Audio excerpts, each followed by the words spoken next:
নমস্কার বন্ধুরা, আমি গোপাল আর আপনারা দেখছেন রয়েস গার্ডেন।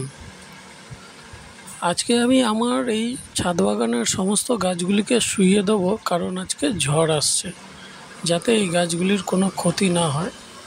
আর অধিকাংশ বড় গাছের যেগুলি প্রচণ্ড ঝোপালো হয়ে গেছে সেগুলিকে আজ কেটে ফেলবো। তাই এই ভিডিওটা আপনাদের জন্য বানানো, যে কিভাবে ঝড়ের হাত থেকে ছাদ বাগানকে বাঁচাবেন।